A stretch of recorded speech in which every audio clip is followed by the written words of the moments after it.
looked like your offensive line played better, but after you watch the tape, give us your analysis. Yeah, we did. We played better. We were more physical. We were, you could tell the difference of where we're struggling at the center spot, not having a big nose guard covering us up like I talked about last week, and not just having that's been the thing that's hurt us past several weeks is just playing really good nose guards.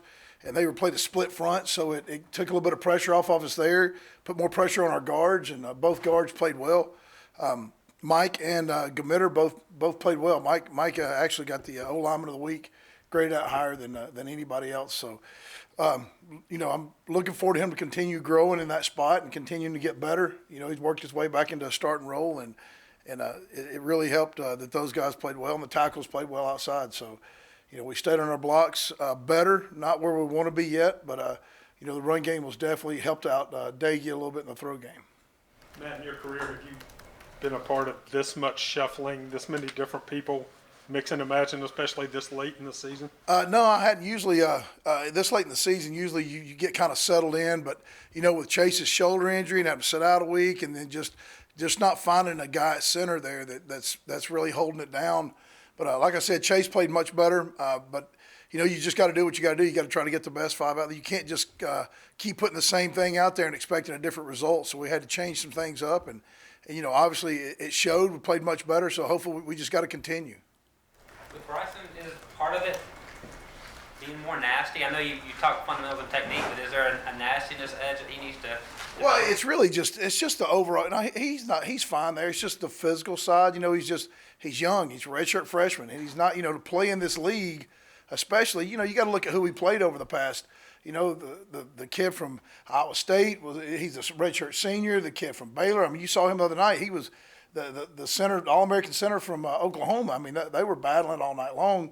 So you look at and the nose tackle from Oklahoma is going to be a draft guy. I mean, he played over a series of 5 weeks every week versus a older guy, a redshirt senior that was really strong, that was a really good player, and he just struggled from the standpoint of not being strong enough yet, and he knows that, and he battled, and that how hard he works and how bad he wants to play is not an issue. He's just not ready yet. I hate that we had to put him in that situation, but we had to. Do you think this unit would have fared a little better throughout the season had you actually run into an even front before? Oh yeah, no doubt, because that was our weak point, was the middle, was the center position from the standpoint of, being a position that's matured where we want it, and that was tough playing against them. And again, they're just like I said, you watch that Oklahoma Baylor game, and that nose guard from Baylor, he gave Creed Humphreys all he wanted. And that kid's probably one of the best centers in the nation. So we played some really good nose guards. Matt, Oklahoma State, maybe not historically known for their defense, but it seems like they're playing pretty good ball right now and getting a little better each week. What have you seen? They are. They're playing really well. Versus the run, they're similar to Iowa State, what they do up front with 3 big guys in the middle and really just try to eat up all the gaps and then drop a lot of people in coverage. So we're back to, kind of where we're at Iowa State, Baylor, those weeks where we had the big 3 guys up front, and we got to figure out what we're going to do with them. But they run to the ball well. They run well. They got a lot of guys in coverage, doing a lot of different things, a lot of different fronts. They're kind of young, so they're doing a lot of stuff to kind of cover up where they feel like they may have some insufficient, positions there. But they do a really good job of covering it up. That safety's been playing pretty well too. How much does that go into your? Yeah, he's a really good tackler, and it's, you look at him, you look at the safety from Baylor, number 3, and then the one from Iowa State that got hurt, number 12. All 3 of those guys they're downhill, physical, tackle, they don't miss tackles. So, that's a guy that you got to always account for, just like we had 2 in those teams. You got to always account for that guy. He's playing really good. How nice was it to see holes that, were popping for 10 plus? Oh, it was, the running backs ran hard. It was just one of those nights where we really did a much better job of straining and staying on blocks. It was really nice to see some, especially after the first series. The first series, it was just, it was awful. The first series, we messed up 2 of the 3 plays up front, gave up a big hit on the quarterback, and we had to, kind of come over to the sideline and regain our composure and then go back out. And the next drive was really nice. But it was good seeing some holes being made and some blocks sustained and running backs hitting the holes and, getting some good yardage in the run game. What did you think of how Jared performed first start? The thing about he's a tough kid. That second, the first third down of the game where we messed up protection, and he just got hammered back there. And he came on the sideline, was like, "Hey man, are you okay?" And he's like, "Yeah, coach, I'm fine." Like nothing ever happened. I mean, he's a tough kid.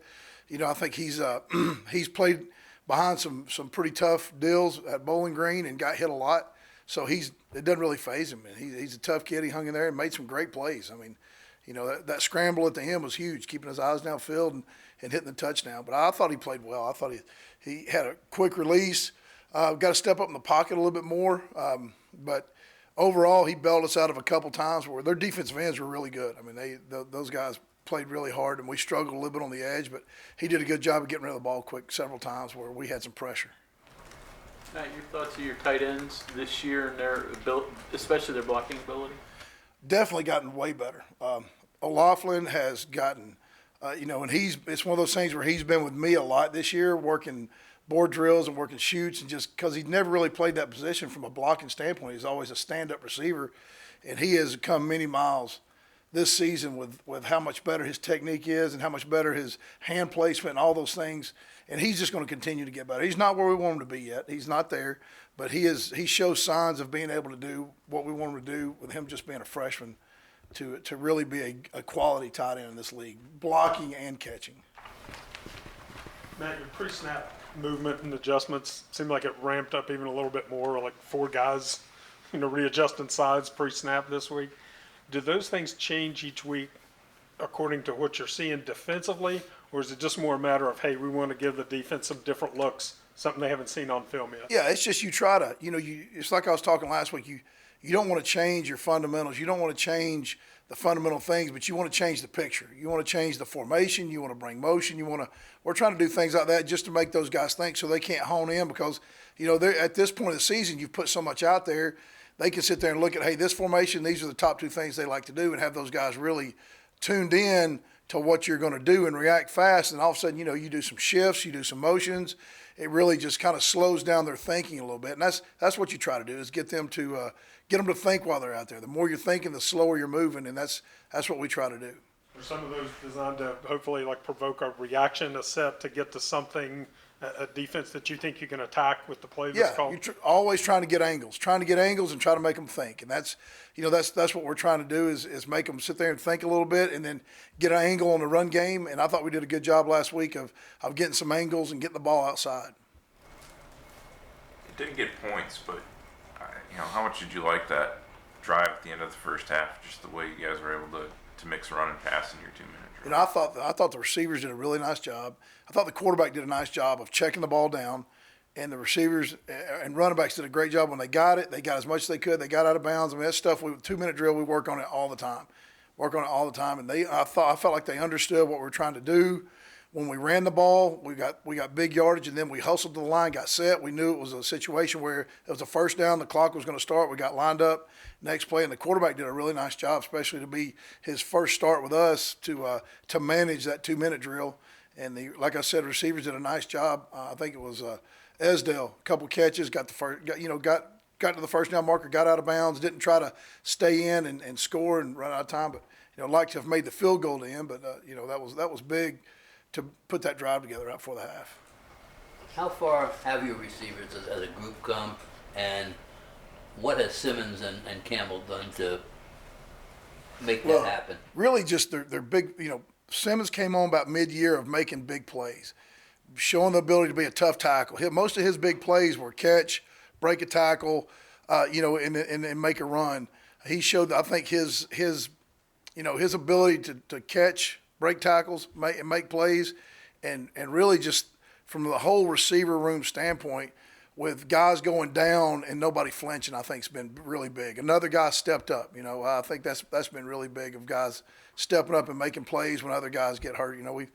Hopefully we're going to get Simmons back and be able to add another guy to our arsenal. That's been big now that we're getting some guys back and able to play full speed. How about Campbell's influence on him? He's a hardworking kid. That kid's dealt with a lot of injury in his career, and this is really the first time he's had a full off season and season to continually get reps and get better. and he can really run, man. And he's a big guy, and that's hard to cover when you get that guy downfield, especially the way Daggy was throwing the ball. So he's really in that room. He's a great kid. He's just an overall happy person and works really hard. He's a real joy to be around, man. I think he brings a lot of positivity to our offense and to that receiver room. Receivers from a blocking standpoint, do you feel that's improved?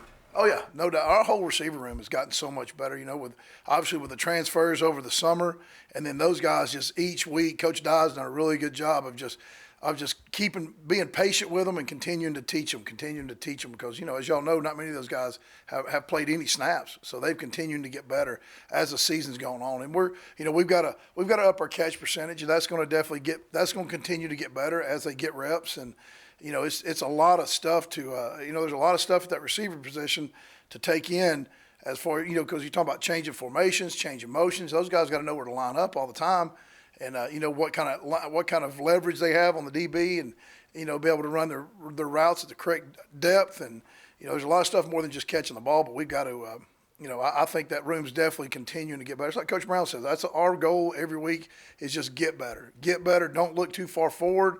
And just get better, win the meetings, win practice, and just continue to go 1-0. Has Dale come farther than anybody in that room?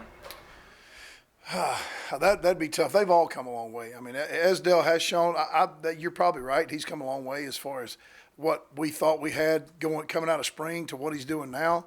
He's been solid. He's getting better at blocking. He's getting better at catching the ball and getting what he can get and getting he caught that screen the other day, broke a tackle. Got 11 or 13 yards on it, and that was big. Just being consistent. That's really where he's going to be the best. Is just continue to be consistent, being a good blocker. Matt, did you ever have to play through a shoulder injury like Chase is because he's 2 weeks removed from not playing, and then he gets back at center, doesn't have bad snaps, tends to hold up pretty well. Yeah, right. And Yeah. I know some guys could opt for surgery at that point. Yeah. But to stick it out and postpone all that. It says a lot about him and how much he cares for this team. And just who he is, where he knows what he's got and he knows what the deal is with it, and he continues to rehab and continues to just keep practicing. And we try to where I can on the field, I try to not put him in situations where he can hurt it more. As far as practice every day. But yeah, I think it just says a lot about what kind of person he is and how much he cares about his teammates and don't want to let people down. Hey, Matt, with regard to some of the pre-snap stuff, Winston Wright seems like he's always on the move and is taking eyeballs with him, but Yep. I imagine he's more than a decoy. That kid can really, really run. And, defensive coordinators see that. And they make sure when you got a kid like that coming across the field with a chance to get the ball in their hand, I mean, that's going to take some eyes with them. And, we got to make sure and keep him in the game plan. And he's a guy that we need to get, try to get him the ball several times to see if he can catch that edge, as you guys saw on that kickoff return. I mean, he can really run. Okay, thanks, Coach. All right, thanks, guys.